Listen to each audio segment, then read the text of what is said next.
आज आवश्यकता है उपेंद्र कुशवाहा को भी कि 1 मिनट रुककर अपने राजनीतिक सफर का एक बार सिंहावलोकन करें, मंथन करें कि कहां गलती हो रही है।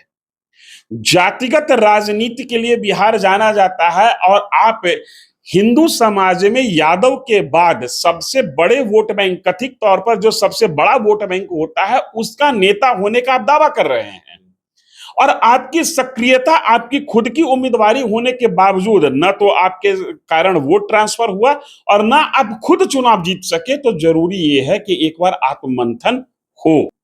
नेता कोई पैदा नहीं कर सकता है, नेता जनता की कोख से निकल कर आता है। थोपा हुआ नेतृत्व कभी भी सफल नहीं हो पाया। अभी उपेंद्र कुशवाहा को जिस तरीके से राज्यसभा भेजने की कोशिश हो रही है, ये एक तरीके से थोपा हुआ नेतृत्व है। तो मुझे लगता है कि ये एक हड़बड़ी में लिया हुआ फैसला है और इसमें कहीं कोई संदेह नहीं कि बारंबार पार्टी और गठबंधन बदलने के कारण उपेंद्र कुशवाहा या ऐसा कोई भी नेता हो जो बार बार पार्टी बदलता हो, गठबंधन बदलता हो, तो उनके समर्थक, उनके कार्यकर्ता टूटते हैं, निराश होते हैं और जब कार्यकर्ता निराश होगा तो वोटर टूट जाएगा और इसी का ये परिणाम है कि उपेंद्र कुशवाहा बहुत बड़ा हवा क्रिएट करते हैं, लेकिन परिणाम शून्य बटा सन्नाटा रह जाता है। और आप देख रहे हैं 4 PM और मैं हूं अभिषेक मिश्रा।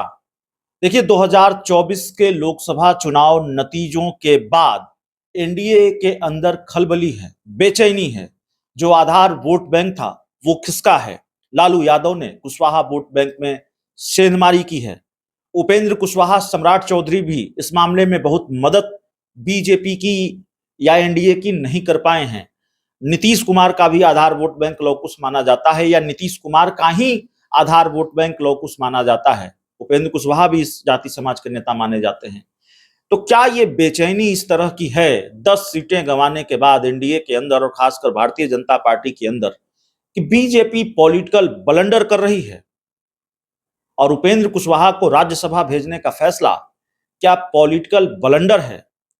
हम बात करेंगे और हमारे साथ बिहार के जाने माने पत्रकार धीरेन्द्र सर हैं, बेहतर तरीके से बताएंगे हम ये क्यों कह रहे हैं उपेंद्र कुशवाहा को राज्यसभा भेजने का फैसला बीजेपी का पॉलिटिकल ब्लंडर साबित हो सकता है। तो सर, क्या ये माना जाए कि गलत फैसला है? उपेंद्र कुशवाहा पर दाव लगाकर भारतीय जनता पार्टी ब्लंडर कर रही है और कुछ हाथ नहीं आना है बीजेपी के। देखिए, कहते हैं ना कि दूध का जला छाछ भी फूक फूक कर पीता है।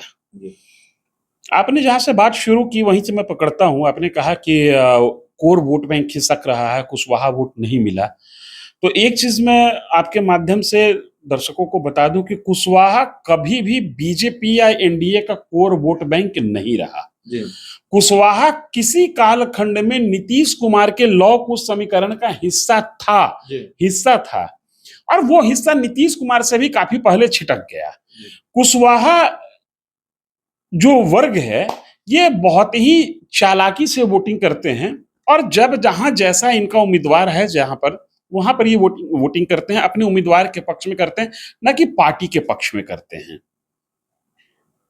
इस बार लालू प्रसाद यादव ने लोकसभा चुनाव में कुशवाहा उम्मीदवार लालू प्रसाद यादव, उनकी पार्टी और उनके गठबंधन ने बड़े पैमाने पर उतारा और इसका परिणाम लालू यादव के लिए या ये कहिए कि इंडिया अलायंस के लिए बेहतर रहा।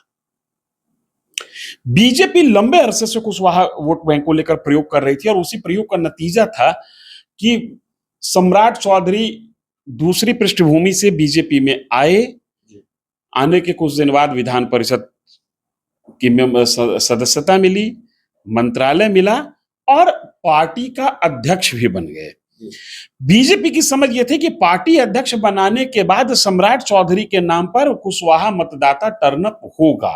बीजेपी में ऐसी एक समझ रहती है कि जिस जाति के व्यक्ति को हम पार्टी का अध्यक्ष बनाते हैं उस जाति के लोगों को विधानसभा और लोकसभा में सीटें कम दी जाती है, इसलिए कि मैसेज ये जाता है कि संगठन का सर्वोच्च पद मैंने इस जाति को दिया है।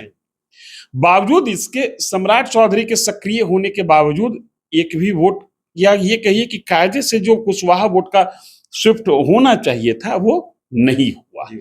उपेंद्र कुशवाहा तो कुशवाहा सरनेम के साथ राजनीति करते हैं और खुद मैदान में थे और हार ऐसी नसीब हुई कि तीसरे पायदान पर चले गए।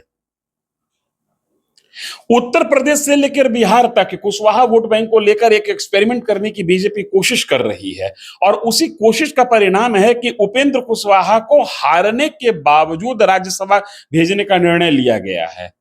मेरे हिसाब से ये न सिर्फ एनडीए के लिए, व्यक्तिगत तौर पर उपेंद्र कुशवाहा के लिए भी गलत फैसला है। आज आवश्यकता है उपेंद्र कुशवाहा को भी कि 1 मिनट रुककर अपने राजनीतिक सफर का एक बार सिंहावलोकन करें, मंथन करें कि कहां गलती हो रही है।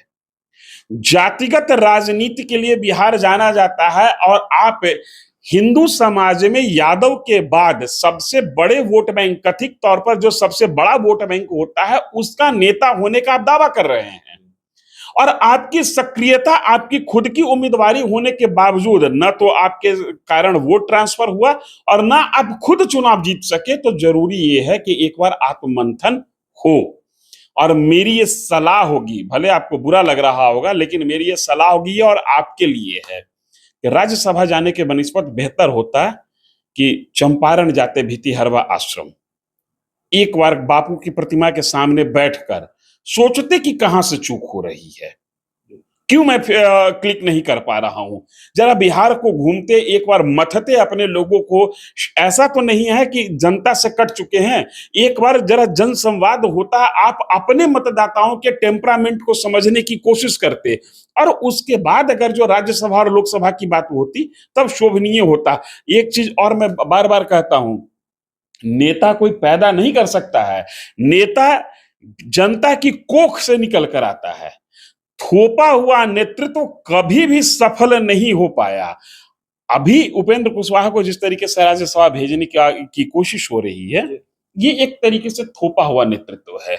तो मुझे लगता है कि ये एक हड़बड़ी में लिया हुआ फैसला है और इस फैसले के बावजूद मैं बेचैनी में लिया हुआ फैसला है। इस फैसले के बावजूद मैं गारंटी के साथ कह रहा हूं, एज ऑफ नाउ, आज की तारीख में उपेंद्र कुशवाहा को राज्यसभा में भेजने का फैसला हो चुका है। उपेंद्र कुशवाहा दावा के साथ कह सकते हैं कि 10% हम कुशवाहा को टर्न करा देंगे। कहीं भी नहीं ऐसा हो सकता है, हो रहा है।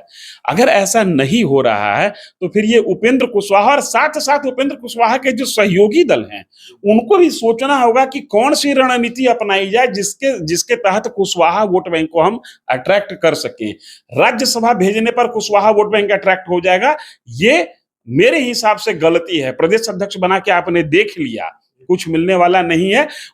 उस मतदाता वर्ग को कैसे लुभाया जाए, कैसे जोड़ा जाए, इसके लिए किसी और रणनीति पर काम करना होगा। नहीं, आपने कहा कि मैं बार बार कहता हूं, आप बार बार यह भी कहते हैं कि तू परिंदों की तरह पर बदलता है, घर बदलता है। क्या ये जो पर बदलना, घर बदलने वाली जो सियासत है उपेंद्र कुशवाहा की, कभी इस खेमे में कभी उस खेमे में, उसने भी नुकसान पहुंचाया है? क्योंकि कुशवाहा बहुल सीट मानी जाने वाली काराकाट सीट से वो तीसरे नंबर पर है। अपना जनाधार भी खिसका है या सिर्फ पवन सिंह फैक्टर थे? नहीं, पवन सिंह फैक्टर बहुत बड़े फैक्टर नहीं थे। पवन सिंह फैक्टर, जैसे आप जब कमजोर होते हैं ना तो दूसरा थोड़ा भी आपसे ताकतवर है तो वो बहुत बड़ी ताकत हो जाता है। पवन सिंह जिस समय इलेक्शन में आने के लिए ऐलान किए थे उस समय पवन सिंह इतने ताकतवर नहीं थे। Day by day Upendra Kushwaha को कमजोर होते चले गए इलेक्शन कैंपेन में, और इसमें कहीं कोई संदेह नहीं कि बारंबार पार्टी और गठबंधन बदलने के कारण उपेंद्र कुशवाहा या ऐसा कोई भी नेता हो जो बार बार पार्टी बदलता हो, गठबंधन बदलता हो, तो उनके समर्थक, उनके कार्यकर्ता टूटते हैं, निराश होते हैं। और जब कार्यकर्ता निराश होगा तो वोटर टूट जाएगा, और इसी का ये परिणाम है कि उपेंद्र कुशवाहा बहुत बड़ा हवा क्रिएट करते हैं लेकिन परिणाम 0 बटा सन्नाटा रह जाता है।